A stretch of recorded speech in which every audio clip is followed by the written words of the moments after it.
Nouveau problème. J'entendais un espèce de petit bruit métallique et ça pue la merde. On a le moteur qui est en train de se barrer, littéralement. Un jour un problème qui disait. Hein.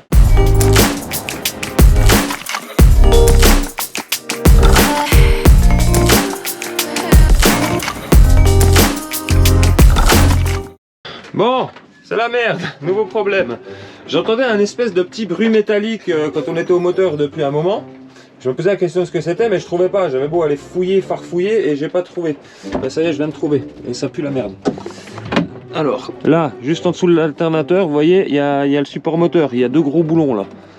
Ben en fait, ils sont complètement dévissés. Donc en fait, on a le moteur qui est en train de se barrer, littéralement. Voilà, c'est la merde. Va falloir que je réaligne tout le moteur, la ligne d'arbre, tout le merdier. Sauf que là, on est en pleine mer. Youpi, on a dû couper le moteur. Hein. On vient de couper là. C'est brûlant, je peux pas toucher ça maintenant. On n'a pas trop de vent, donc on va avancer à 1 nœud 5 le temps que je répare cette merde. Faut que j'arrive à aller resserrer ça et je pense que va falloir que je réaligne tout. Fais-toi un alignement de ligne d'arbre en pleine mer, toi. Amuse-toi, il y a 3 mètres de houle, c'est un bordel, je me fais déjà tabasser. Un jour un problème qui disait, hein. Ouais ben voilà. Tu vois, on savait que ça allait pas être tout beau tout rose tous les jours hein, sur le voyage, mais ce genre de merde, je t'en passerais bien quoi. Bon bah go ouvrir la cale moteur et puis s'amuser à réparer le merdier. Alors déjà, vérification. Si on regarde la tige, tu vois, il y a un peu de blanc de sel dessus. J'ai pas l'impression que l'écrou du bas est bougé. Donc je pense que le réglage va être bon si je resserre celui du haut. Ah, j'ai déjà fait 2 tours à la main, mais vraiment il faisait avec la rondelle et tout. C'est ça le bruit métallique que j'entendais depuis 2 semaines et je n'arrivais pas à trouver où ça venait. Tu vois, si on se base sur celui-là, ouais, on est à la même hauteur quoi. Celui-là il a clairement pas bougé, il est serré, bien serré. De toute façon je vais refoutre un coup dans le doute. Et là je vois que par contre on a, alors ça c'est jamais arrivé, on a un léger suintement d'huile en dessous là, je sais pas d'où il vient. Faut élucider ce mystère là aussi. Bon ça c'est pas dramatique, je peux regarder plus tard. Ça c'est pas le drame, je vais resserrer cet écrou et puis on va repartir. Parce que là la houle ça commence à être violent. One eternity later. Il est chaud. C'est 1000 degrés dans cette cale, c'est réparé.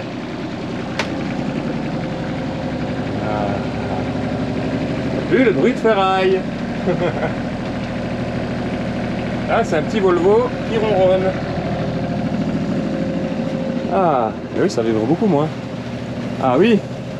Ah voilà, plus de vibration, plus de gling-gling métallique et surtout plus de risque de perdre le moteur. Oh la vache. Bon bah pensez à contrôler le serrage de ce genre de truc régulièrement parce que ouais, à tout moment sur un malentendu ça se barre quoi. Bon, où en sommes-nous alors en fait à la base on avait prévu de s'arrêter à Saint-Jean-Cap-Ferrat, sauf qu'en fait la météo dit que le bourbier arrive aussi à Saint-Jean-Cap-Ferrat, donc île de l'Airain directement, tout droit. On arrive dans 3 heures pour le coup, on a perdu un peu de temps avec cette histoire de réparation, c'est con, on aurait dû arriver plus vite. Et non, qu'est-ce que tu veux, c'est jeu ma pauvre Lucette, hein.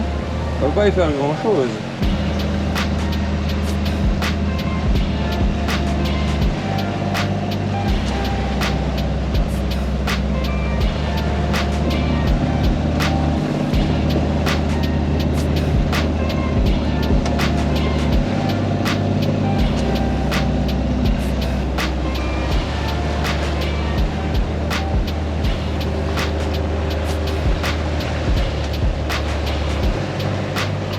Ah mais il y a vraiment des gros fils de hein.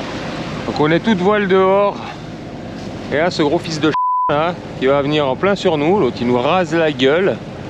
T'es censé passer derrière. Bon Beneteau, j'ai un problème existentiel. On est sur un Beneteau. Ça c'est les tasses Beneteau, d'origine livrées avec le bateau. Là Beneteau a eu la belle idée de faire des supports. Sinon pourquoi vos tasses elles rentrent pas dans vos supports?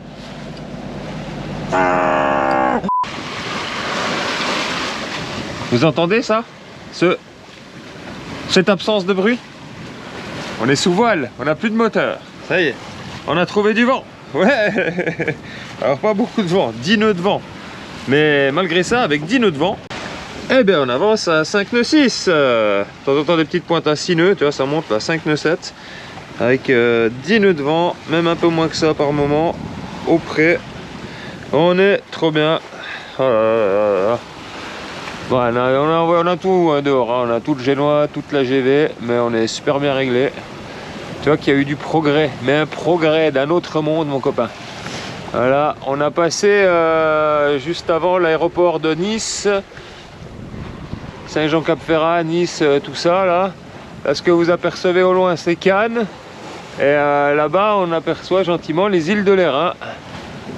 Voilà, voilà, on va y arriver à la voile. Ça fait plaisir, ça fait du bien. Regarde-moi ça. La houle s'est un petit peu calmée. On a 1,50 m là. Ouais, 1,50 m. 2 mètres par moment dans les plus gros creux. Mais ça s'est bien calmé. Et voilà, là-bas le bourbier est en train d'arriver gentiment sur l'Italie, à San Remo, là où on était avant. Donc on n'est pas mécontent d'être parti pour rejoindre le soleil. Ah ouais ça. Oh là là là, mais qu'est-ce qu'on est bien. Oh. Ah non, on est impeccablement bien. Les petits pelons sont bien horizontaux partout. Oh là là. Ces petits réglages de compétition là. On trace. Là, tu vois, il y a des copains là-bas aussi sous voile. Fait plaisir.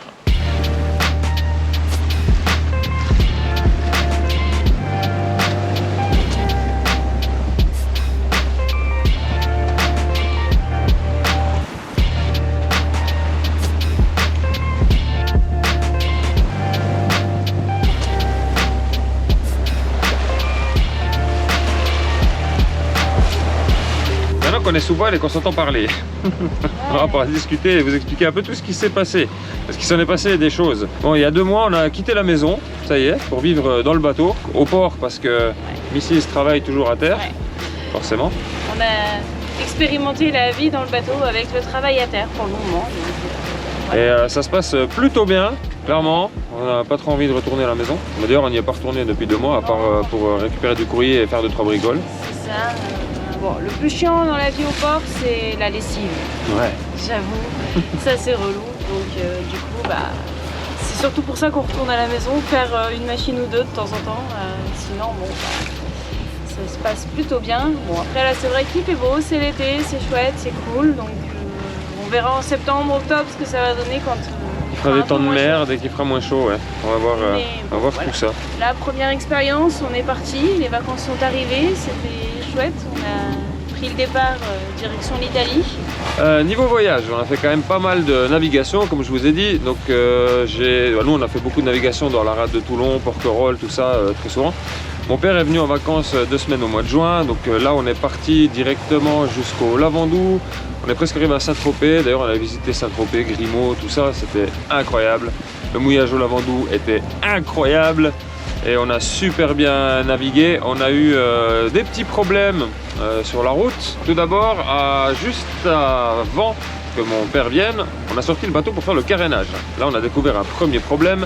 Il y avait énormément de corrosion sur la quille. Donc c'est un truc qui avait déjà été traité par l'ancien propriétaire. On était au courant du problème, sauf qu'on pensait que ça avait été traité correctement, ce qui n'était pas trop le cas. On a dû faire un truc express.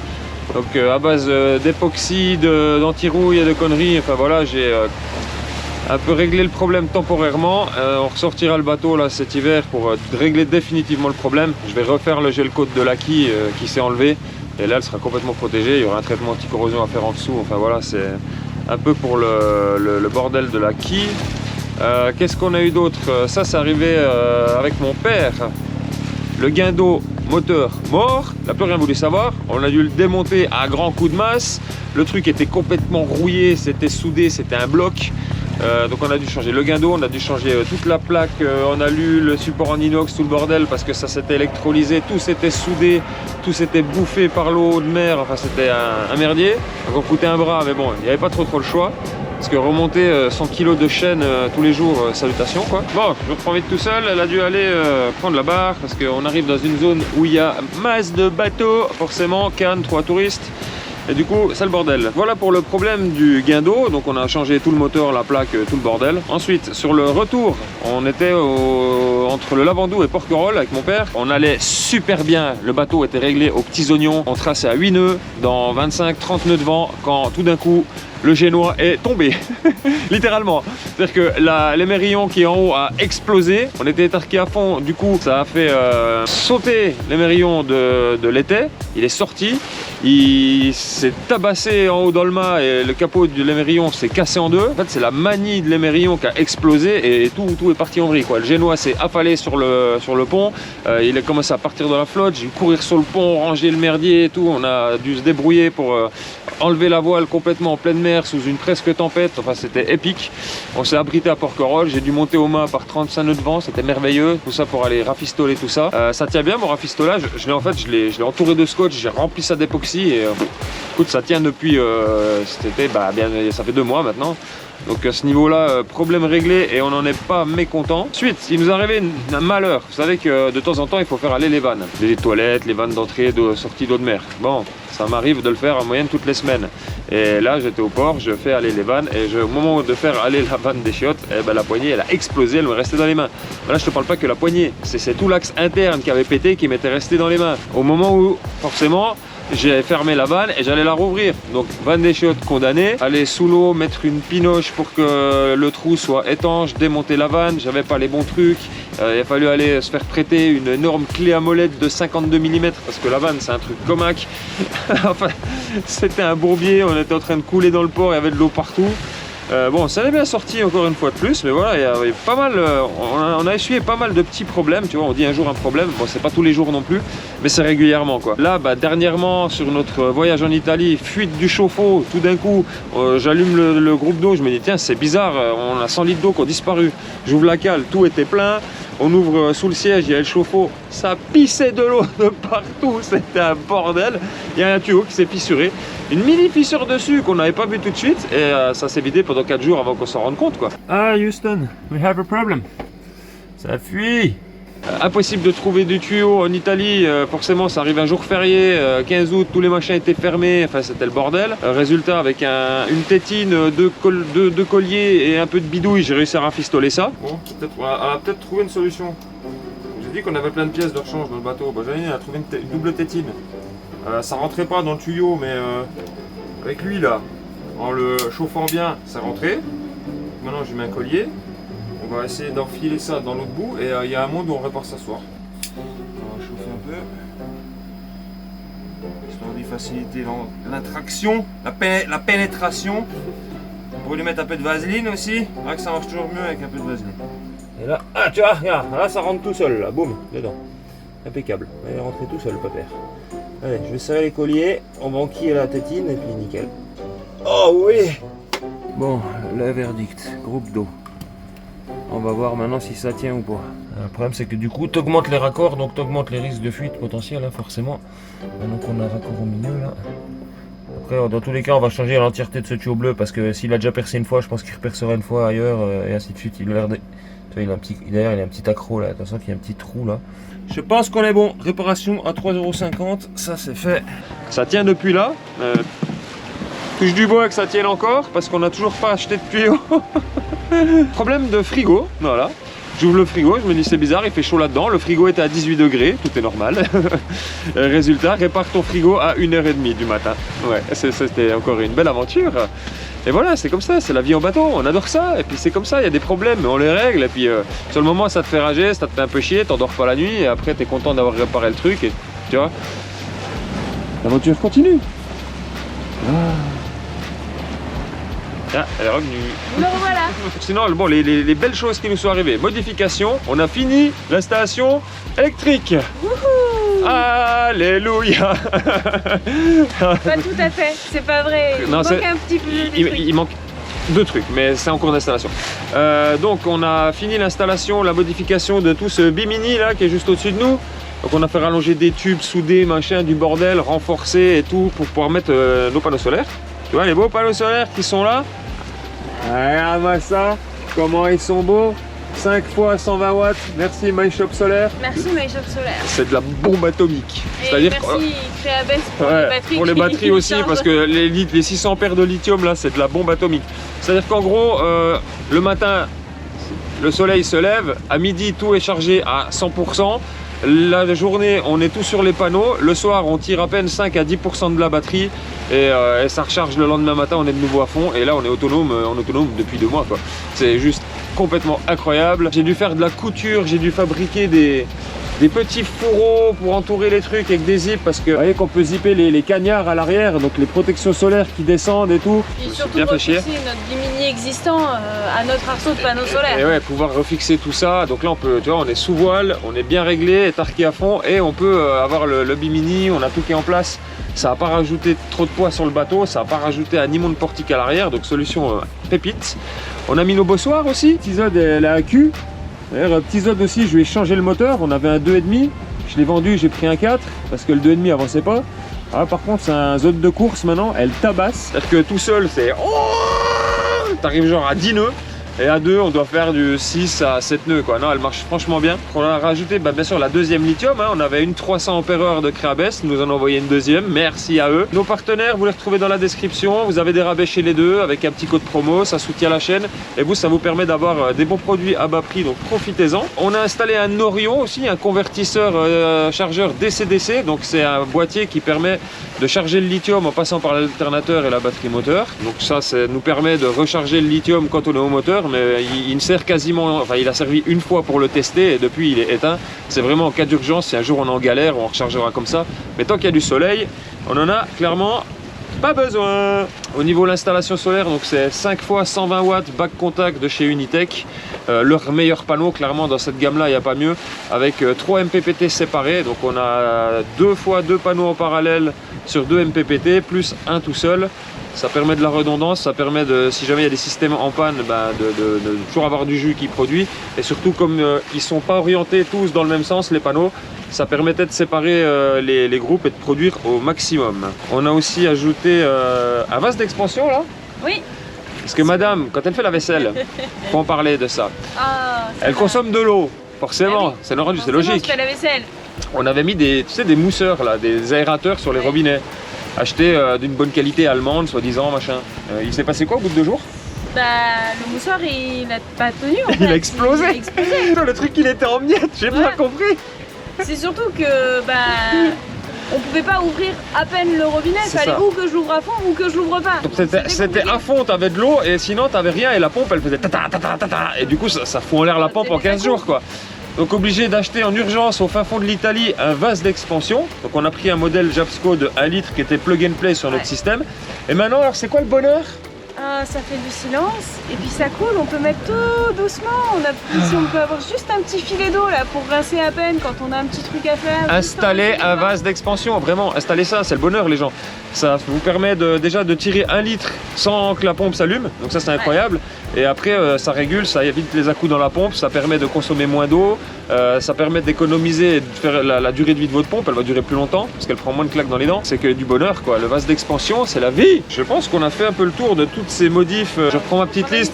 Oui, on se fait des petites listes maintenant pour rien oublier parce que franchement au bout d'un moment sinon on vous parle à vous raconter des conneries et puis vous comprenez pas grand chose. Oui, il y a le convertisseur, c'est la dernière étape. Donc ça on l'a reçu hier, on se l'est fait livrer par Creabest en Italie. Les mecs c'est des boss quand même. Ils nous ont envoyé ça au fin fond de l'Italie. Bon, le problème c'est que niveau italien, DHL a moins bien géré. Ouais. Il est arrivé dans un point relais, c'était fermé. Il a été passé dans un autre qui était fermé, enfin qui allait fermer, du coup on n'aurait pas pu le récupérer. Donc on a fait router ça dans un troisième, on l'a finalement eu. Ça nous a coincé 3 jours à Sorremo, mais bon c'est pas grave. Et tu vas voir la progression, tu vois, 11 nœuds devant, on avance à 6 nœuds 3, on fait des pointes à 6, 5, 7 nœuds dans les petits surfs, même parfois 7 nœuds 5. On est ultra bien réglé. Et là, il y a la progression, là tu sens la satisfaction del satis. Franchement, ça fait plaisir. Je pense que là, on commence à être pas mal. Le bestiau, on commence à bien le maîtriser, à bien savoir le régler. Avec ces voiles-là, tu vois, franchement, on est sur le même bord depuis ce matin qu'on est parti. Royal. Droit devant, petit coup d'œil sur la baie des milliardaires à Antibes. Elle est aussi appelée l'anse de l'argent faux.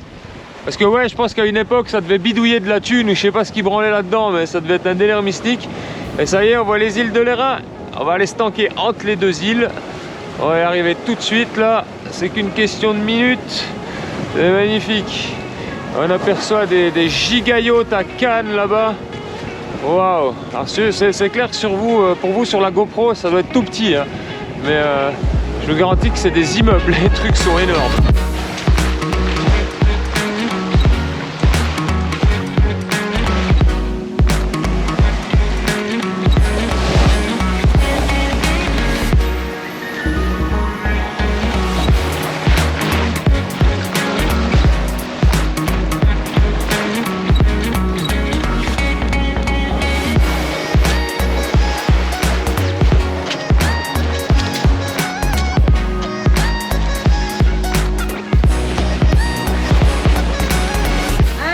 Allez, on va enrouler un génois. On ravale une génoise. Attention les minous, on est à tranquillou. Hop là. C'est que le vent a forci un peu quand même.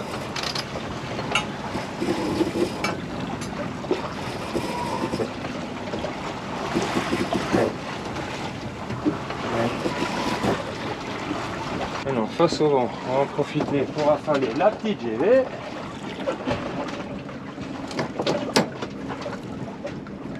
C'est ce qu'on appelle s'arrêter à la cape. Bah là, oui, clairement, oui. Ça.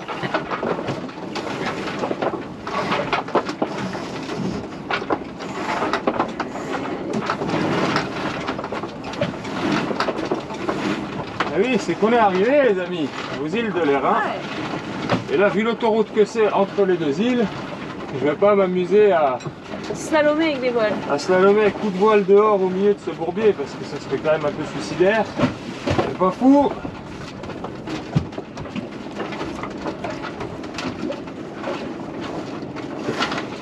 Voilà, on va se faire balader dans pas longtemps. Il y a un gros motorboat qui va nous passer devant. J'ai vu. Je vais nous laisser tourner doucement. Attention. Alors, ça c'est fait. On va essayer de renvoyer notre génois. Un petit génois pour reprendre du vent parce que j'ai pas envie de démarrer le moteur, ça me saoule. Il y en a bien assez des mecs avec des moteurs ici. Donc maintenant, on renvoie le génois. Et on reprend un cap là-dedans. Et on va rentrer dans le mouillage à la voile, comme des vrais marins. Je vais pas tout envoyer non plus, parce qu'on a pas besoin d'aller à 100 nœuds là-dedans.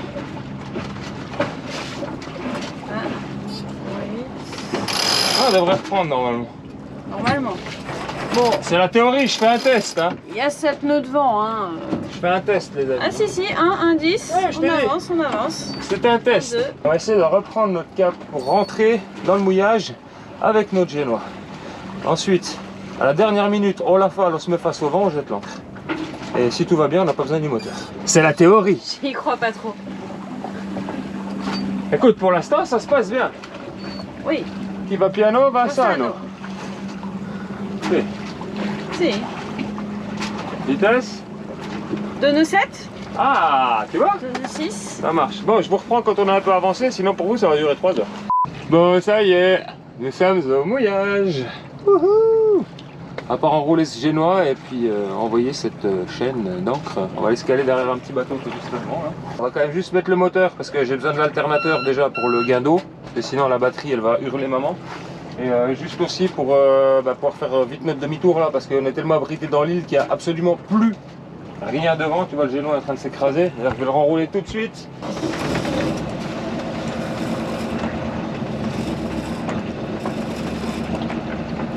Hey Captain. T'es prêt? On va se mettre au mouillage. Largue!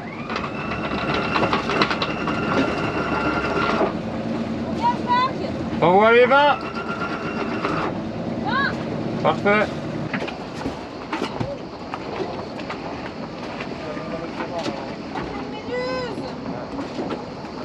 Bon, on est bien arrivé. Mais merde, il y a des méduses. Et bienvenue aux îles de l'Airain. Regardez-moi ce petit décor paradisiaque avec ce petit château là. Juste en dessous ici du château, il y a un musée sous-marin.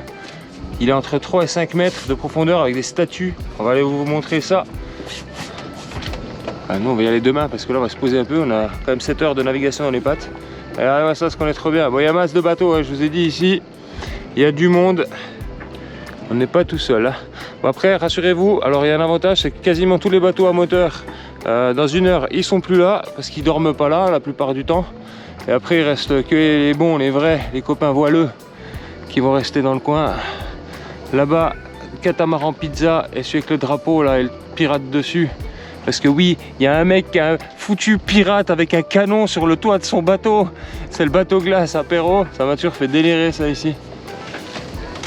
Mais ouais, c'est beau quoi. Et un bateau glace. Oh oh. Regardez nos voisins, c'est même que nous. Un Sanis 331. Ouh. On a trouvé le cousin de Satis. Et lui, il a la capote de roof. Lui, il a de l'argent. À l'abordage, le bateau des pirates. Regarde-moi ça. On n'a pas de pare-battage par contre. C'est pas grave, lui, c'est un pare-battage géant. Regarde-moi ça, il a un canon avec un pirate dessus, puis il a un pirate devant. C'est incroyable. Maman, ça, c'est du bateau. Donne-moi ça. À demander des glaçons. Si, il en a. Ouhou. On prendra une pièce. À l'abordage. Et il est incroyable ce truc. Regarde-moi ça. Prenez la carte. Ouais. Passez une bonne journée. El pirata, si si. Ah, prends une glace. Délire. Là, tu veux voir le trou? Santé. Santé. Un beau sneakers bien fondant, bien glacé. Il y a pire comme vie quand même, hein? Non? Qu'est-ce qu'elle en pense? C'est bon. Et je kiffe ma life. Pourquoi? Pour travailler. Ah, ça. Et santé. C'est bien beau les sneakers, mais... À un moment donné, hein, on a mérité un petit apéro. À la vôtre les gens. Santé. Petit Hugo Spritz, truc qu'on a découvert en Italie. En Italie, le dernier jour, Oh là comme là, des couillons. oh là là, le Hugo Spritz. Mon Dieu, ce que c'est bon, mais est-ce que c'est bon à crever? C'est de la liqueur de fleurs de sureau avec du prosecco, de l'eau, du citron, un peu de sucre. Oh, mon Dieu, Dinguerie. ça a tombé par terre. Bon, on est royal dans ce petit mouillage des îles de l'Airain là. Franchement, ça fait incroyablement plaisir d'être là. Et encore ce petit bateau pirate qui arrête pas de passer. Elle me fait trop rire ce mec avec son truc là. Et notre copain là, faut qu'on aille voir notre copain Océanis. Hey Captain, t'as vu les poissons? Il faut que je lui demande s'il peut, s'il est dans le coin, est-ce que je peux venir sur son bateau mesurer toute sa capote de roof. Parce qu'en fait j'aimerais nous faire une capote de roof. Parce qu'à un moment donné je vais pas acheter un truc qui coûte un bras si je peux le faire moi-même. Mais il me faut une base pour pouvoir prendre des côtes quoi. Donc on va essayer d'aller négocier un petit bail là-dessus. Un petit minou, c'est trop beau. Allez, regardez-moi ça comme c'est beau aussi. Petit coucher de soleil sur l'île de l'Airain. Ah, qu'on est beau. En plus c'est comme si je vous montrais notre bateau vu que c'est le même qui est juste devant là. On n'a pas de capote de roof. Ouais mais là il est en contre-jour, on voit pas qu'il est rouge. Ça pourrait être le nôtre, mais non c'est pas nous, c'est le voisin. Mais c'est trop beau, regardez-moi ça.